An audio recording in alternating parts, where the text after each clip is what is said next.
திராவிட முன்னேற்றக் கழகத்தினுடைய தேர்தல் அறிக்கையில் மிக முக்கியமான தேர்தல் அறிக்கை மட்டுமல்ல, செல்லுகின்ற இடங்களெல்லாம் நாங்கள் ஆட்சிக்கு வந்த உடனே முதல் கையெழுத்து, இன்னும் சொல்லப்போனால் ஒரே கையெழுத்தில் நாங்கள் நீட்டை ஒழிப்போம் என்று சொன்னவர்கள் திராவிட முன்னேற்றக் கழகத்தை சார்ந்தவர்கள் மட்டுமல்ல, திராவிட முன்னேற்றக் கழகத்தினுடைய இன்றைக்கு விளையாட்டுத்துறை அமைச்சராக இருக்கக்கூடிய உதயநிதி ஸ்டாலின் அவர்கள் செல்லுகின்ற இடங்களெல்லாம் இந்த கருத்தை அழுத்தமாக தெரிவித்தார்.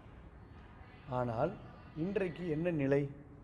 திராவிட முன்னேற்றக் கழகம் ஆட்சிக்கு வந்து 3 ஆண்டுகள் முடிகின்ற இதுவரை தமிழகத்தில் நீட் ஒழிக்கப்படவில்லை. நீட் தொடர்ந்து நடைபெற்றிருக்கிறது.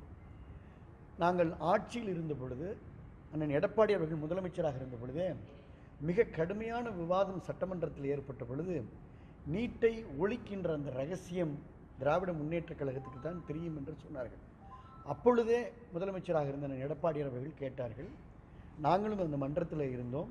அந்த ரகசியத்தை இப்பொழுதே சொல்லுங்கள், நாங்களே அதிமுகவே நீட் எதிர்ப்பு கொள்கையில் உறுதியாக இருக்கிறது, அதை செய்து விடுகின்றோம் என்று சொன்னோம். இல்லை இல்லை, நாங்கள் ஆட்சிக்கு வந்துதான் அதை செய்வோம் என்று சொன்னார்கள். உடனடியாக ஆட்சிக்கும் வந்தார்கள். ஆனால் இதுவரை நீட் ஒழிக்கப்படவில்லை என்பது மட்டுமல்ல, ஒரே கையெழுத்திலே நீட்டை ஒழிப்போம் என்று சொன்ன திராவிட முன்னேற்றக் கழகம் இன்றைக்கு ஊரெல்லாம் கையெழுத்து வாங்குகின்ற திட்டத்தை அறிவித்து 50 லட்சம் கையெழுத்து என இலக்கு நிர்ணயித்து 85 லட்சம் கையெழுத்தை வாங்கிவிட்டோம் என்று மாநாட்டிலே மாறுதட்டினார்கள். ஆனால் இன்றைக்கு என்ன நடந்தது? நேற்று நாங்கள் ஊடகத்திலே பத்திரிகை உங்களுடைய வாயிலாக நாங்கள் பார்த்து அதிர்ச்சி அடைந்த விஷயம் என்னவென்று சொன்னால், நீட் கையெழுத்திற்காக பெறப்பட்ட காகிதங்கள் எல்லாம் சேலம் மாநாட்டிலே காலில் மிதிபடுகின்ற காகிதங்களாக இருந்த நிலையை பார்க்கின்ற பொழுது மிகப்பெரிய வேதனையாக இருக்கிறது. ஆக இதுதான் அந்த ரகசியமா? கையெழுத்து பெறப்பட்ட காகிதங்கள் காலில் மிதிபடுகின்ற காகிதங்களாக மாநாட்டிலே கொட்டி கிடக்கிறது, சிதறி கிடக்கிறது. இதுதான் அந்த ரகசியமா? இதுதான் திராவிட முன்னேற்றக் கழக அரசினுடைய நீட் நிலைப்பாடா என்பதை நான் அறிய விரும்புகின்றேன். அது மட்டுமல்ல, சட்ட ரீதியான போராட்டத்தில், ஏன்னால் அதிமுக அரசில் அரசியல் அழுத்தமும் கொடுத்தோம், சட்ட ரீதியான போராட்டத்தையும் தொடர்ந்தோம்.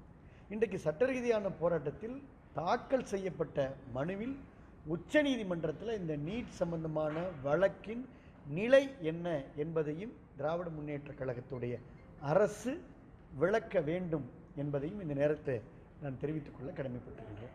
இதுதான் முக்கியமான சப்ஜெக்ட்.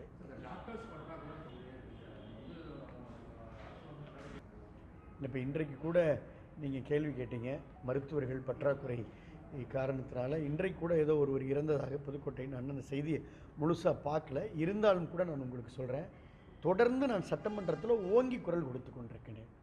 செய்தியாளரிடம் நான் தொடர்ந்து பகிர்ந்து கொண்டிருக்கின்றேன்.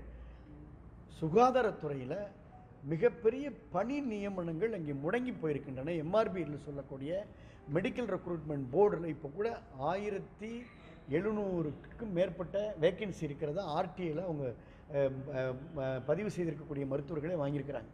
ஆனால் 1021 பேர் தான் இப்பொழுது அவங்க கவுன்சிலிங்க்கு அழைக்கப்பட்டிருப்பதாக தகவல் சொல்கிறாங்க. என்னுடைய கேள்வி என்பது, தமிழகம் முழுக்க ஆரம்ப சுகாதார நிலையங்கள், அதே போல் டிஎம்எஸ் கீழே இருக்கக்கூடிய செகண்டரி கேர் ஹாஸ்பிட்டல்ஸ், அதே போல் டெர்ஷரி கேர் என்று சொல்லக்கூடிய மருத்துவக் கல்லூரி மருத்துவமனைகள், எல்லா இடங்கள்லையுமே மருத்துவர்கள் பணி நியமனம் செய்யப்படலை, பற்றாக்குறை இருக்குது. இன்னும் சொல்லப்போனால் செவிலியர்கள் பற்றாக்குறை இருக்குது. இப்போ இசிஜி டெக்னீஷியன் போன்ற மருத்துவம் சார்ந்த பணியாளர்களுடைய பற்றாக்குறை இருக்குது. எப்படி நீங்கள் ஒரு வாகனத்தை வேகமாக சொன்னால் பெட்ரோல் போட்டால் தான் வாகனம் போகும். ஸோ மருத்துவர்களை நீங்கள் அதிகமாக காலி இடங்களில் நியமனம் செய்தால் மட்டும்தான் இந்த துறை வேகம் எடுக்கும். இதை நான் தொடர்ந்து சொல்கிறேன். ஆனால் இன்றைக்கு போன ஏப்ரலில் கால் ஃபார் பண்ண எம்ஆர்பி எக்ஸாமில் இன்று வரை பணி நியமனத்தை கையில் கொடுக்கல. இப்போ தான் கவுன்சிலிங் கூப்பிட்டுருக்கிறதா தகவல் சொல்கிறாங்க. அதுவும் வெறும் 1021 பேருக்கு. எல்லாரும் கவலையோடு இருக்கிறாங்க. ஸோ பணி நியமனம், மிகப்பெரிய காலி பணியிடங்கள் இருக்குது. பணி நியமனங்களை காலி இடங்களில் பூர்த்தி செய்தால் மட்டும்தான் சுகாதாரத்துறையை தூக்கி நிறுத்த முடியும். தினமும் ஒரு விமர்சனங்கள், தினமும் ஒரு பிரச்சனைகளை, தினமும் பல்வேறு குற்றச்சாட்டுகளை எதிர்கொள்ளுகின்ற துறையாக திராவிட முன்னேற்றக் கழக அரசினுடைய சுகாதாரத்துறை இருக்கிறது. இதை தொடர்ந்து நான் ஊடகங்களில் எல்லா ஊடகங்களையும் பார்த்துட்ருக்குறோம். அதை தான் நானும் தொடர்ந்து ஓங்கி குரல் கொடுத்து கொண்டிருக்கின்றேன். இதை உடனடியாக சீர் செய்ய வேண்டும்.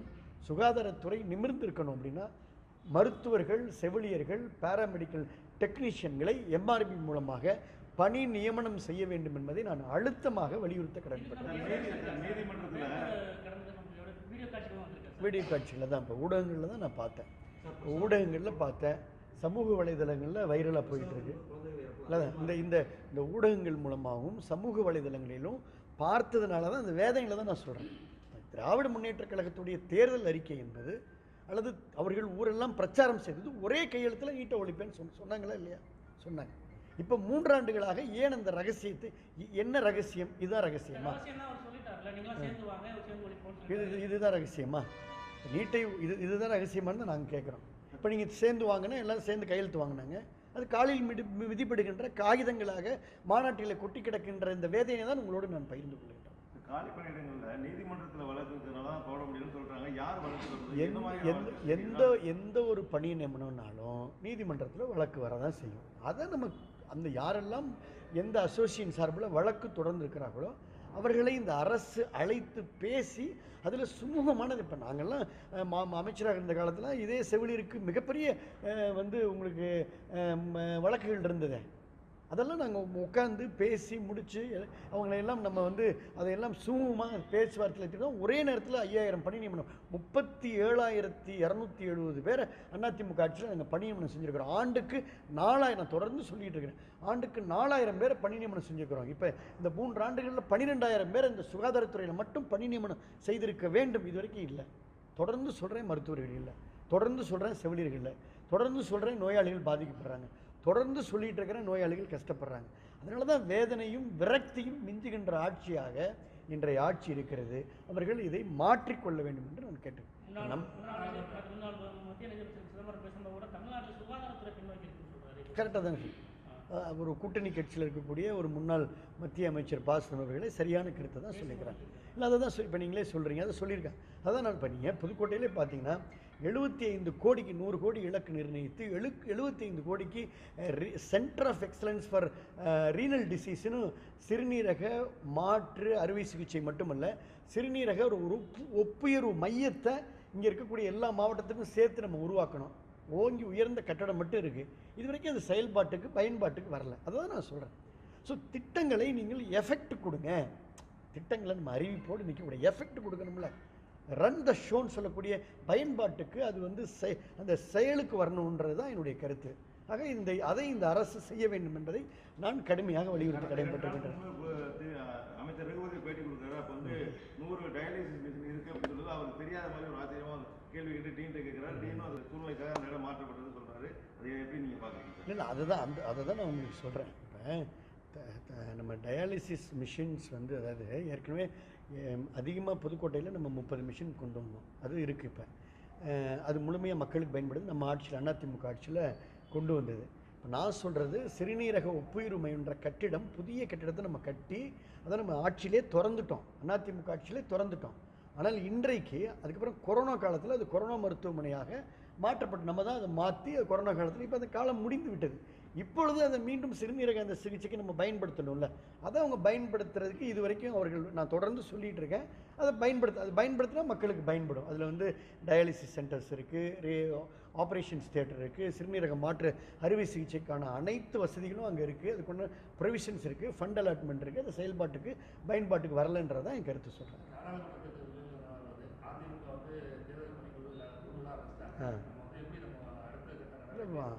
அதிமுக எப்பொழுதுமே பொதுச் செயலாளர் மரியாதைக்குரிய அண்ணன் எடப்பாடியார் அவர்கள் மிகுந்த வேகத்தோடு தேர்தல் களப்பணியை ஆற்றுறாங்க. ஏற்கனவே மாவட்ட கழக செயலர் கூட்டத்தை அவர் மரியாதைக்குரிய அண்ணன் எடப்பாடி அவர்கள் நடத்தியிருக்காங்க. அது மட்டுமல்ல, இப்பொழுது 4 குழுக்கள் அறிவிக்கப்பட்டிருக்கிறது. எங்களையும் குழுவிலெல்லாம் மரியாதைக்குரிய எடப்பாடி அவர்கள் நியமனம் செய்திருக்காங்க. அவருக்கு நன்றியை தெரிவிச்சுக்கிறோம். அதிமுக எப்பொழுதுமே தேர்தல் பணிகளில் தாமதமின்றி முன்னெடுக்கக்கூடிய இயக்கமாக அதிமுக இருக்கும். இந்த நாடாளுமன்ற தேர்தலையொட்டியும் அதிமுக அனைத்து தேர்தல் வியூகங்களையும் மரியாதைக்குரிய அண்ணன் எடப்பாடி அவர்கள் அமைப்பார்கள். நிச்சயமாக வெற்றி கிளம்பாக அமையும். நன்றி, வணக்கம். தெரியல, நீங்கள் தான் எல்லாமே சொல்கிறீங்க. எல்லா கேள்வி நீங்களே பதில் நீங்கள் அது இதுவும் கேள்வி நீங்களே பதில் இல்லை, நீங்கள் தான் சொல்கிறீங்க. நீங்கள் சொல்கிற கேள்வியும் நீங்கள் சொல்கிற பதிலும் கரெக்டு தான். அதாவது அதை பொதுச் செயலாளர் வெளியிடுவார். அதிமுக எப்பொழுதுமே தேர்தலுக்கு தயாராக இருக்கும். அதில் எந்த மாற்று கருத்து திமுக இல்லை. இளைஞர்களுக்கு வாய்ப்பு அதிகம் கொடுக்குறாங்களா? எப்பொழுது தேர்தல் வந்தாலும் அந்த தேர்தல் களத்தை அதிமுக ஒரு மகத்தான மக்கள் கட்சி, ஒரு மாபெரும் மக்கள் கட்சி. அதிமுக எப்பொழுதுமே தேர்தல் களத்தில் அதிமுக பணியாற்றுவது என்பது ஏதோ அதாவது மீன் குஞ்சுக்கு நீந்த கற்றுத்தர தேவையில்லை என்பது போல, மீன் குஞ்சுக்கு நீந்த கற்றுத்தர தேவையில்லை போல, அது வந்து அதிமுக தேர்தல் களத்தில் அதிமுக அவ்வளோ வேகமாக முனைப்போடு பணியெடுக்கும். எல்லா பணிகளையுமே பொதுச் செயலாளர் மிக ஒரு திறமையாக சாதுரியமாக முன்னெடுத்து கொண்டிருக்கிறார். நான் எல்லா தகவலும் உங்களுக்கு வரும். நன்றி, வணக்கம்.